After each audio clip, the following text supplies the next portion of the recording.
Today we will talk about the origins of Reddit, how it grew to be so popular, and why it's different to pretty much every other website on the internet. From Donald Trump to the stock market, Reddit has been part of major news events over the last few years. However, little is known about the humble origins of this current internet giant. We know Zuckerberg and Facebook, Gates and Microsoft, Jobs and Apple, but not enough on where Reddit came from. And by the end of the video, this will be a lot clearer. This is a video by Mandora. Please like, comment and subscribe to our new channel so we can keep producing high quality content. As a new channel, it would also be helpful if as a viewer you could comment where we could improve our videos for the future. Thank you. And now let's get into this episode. The initial development of Reddit traces back to two college roommates, Steve Huffman and Alexis Ohanian, who while at the University of Virginia attended a lecture by Y Combinator co-founder Paul Graham. As Graham was a prominent venture capitalist, the two college students took the idea of an online sandwich ordering app to them as a possible investment. Graham, however, was not interested in the idea, but then suggested the idea of building a news bulletin type platform, a so-called front page of the internet. Hooked by the idea, Huffman and Ohanian built a prototype, and the website caught traction fast amongst programmers and the nerdy young male American population. Unsurprisingly, the most popular subreddit initially was not safe for work, followed by science and programming. Reddit grew fast, and just in 16 months, Condé Nast Publications bought Reddit for $10 to $20 million in 2006. By 2008, Reddit started looking like what it is today. Users of Reddit, aka Redditors, were able to create their own subreddits and had freedom over content within subreddits. Posts could be upvoted or downvoted, which resulted in the best content floating to the top of the page. This gave Reddit a strong community feel and made Redditors feel like they belong. Reddit was different to social media because users are largely anonymous, but it's also not a plain news site as there are no writers. This meant that the influencer trend was not strong on Reddit as other social media sites, and Reddit also started becoming a bastion of free speech on the internet. This made Reddit unique, and it was a perfect combination to seed its growing popularity. However, by 2009, the two founders left Reddit for a new project called HitPunk. This was a surprise, as Reddit was growing fast, and there didn't seem to be major differences between Condé Nast and the two founders. The new man in charge was Eric Martin, who through to 2011 helped Reddit grow and brought in new features such as Reddit GIFs. This brings us nicely to Reddit's business model. Reddit is free to join and use and makes its revenue through two channels. Firstly, like most other social media sites, it brings in advertising revenue through managed ad campaigns, which reportedly start at $50,000 and work on a CPM basis. Secondly, for $5.99 a month, you can become a Reddit Gold user, which has its perks. Firstly, you get an ad-free experience. Secondly, a monthly supply of 700 coins which you can gift to other Reddit users. And finally, further benefits include access to exclusive subreddits such as our lounge. Moving back to our timeline, Yishen Wang joined Reddit in 2012 as CEO.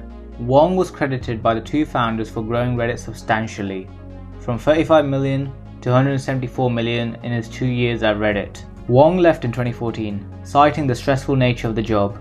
Wang also oversaw Reddit's initial $50 million funding, which gave the company a $500 million valuation. Interestingly, investors included Peter Thiel, Jared Leto, and Snoop Dogg. Yes, you heard that right, Snoop Dogg. Furthermore, they decided to give 10% of their investment back to users as a thank you. Another sign of the strong sense of community Reddit evokes. During 2014 and 2015, Huffman and Ohanian rejoined the company and launched Reddit's mobile app and improved the website. However, the major issue the two founders faced, and are still facing, is how to juggle free speech and the company's political, moral, and social views. Several subreddits on the site were highly controversial and came across as explicitly anti-Semitic, racist, or had extreme political views. The founders decided to remove several of these subreddits from the site, and this issue remains something that Reddit currently and also other social media sites grapple with. Some Reddit users believe that at times Reddit went too far, while others believe Reddit didn't do enough with their bans.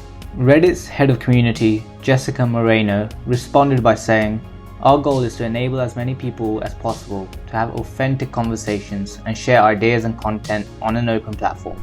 We want as little involvement as possible in managing these interactions, but will be involved when needed to protect privacy and free expression, and to prevent harassment.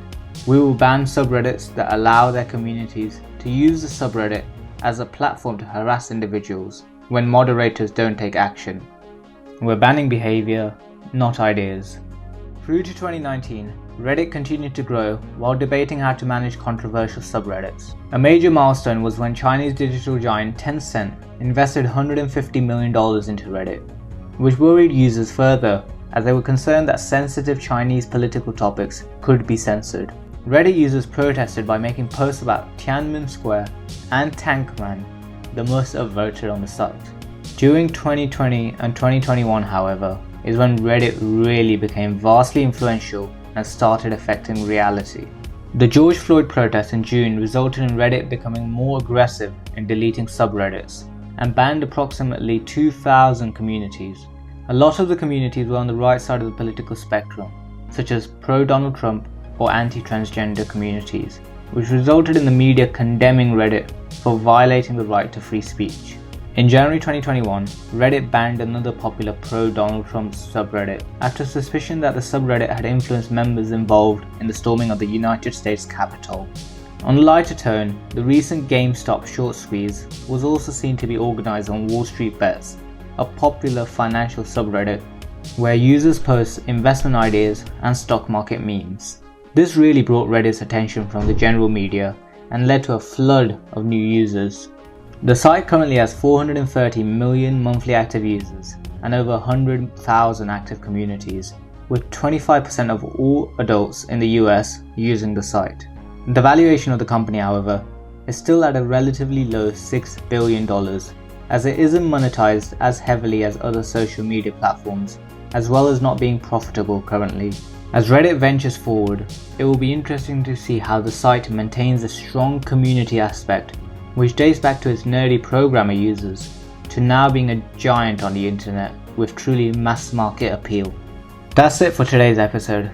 If you enjoy the content, please like, comment and subscribe to our new channel.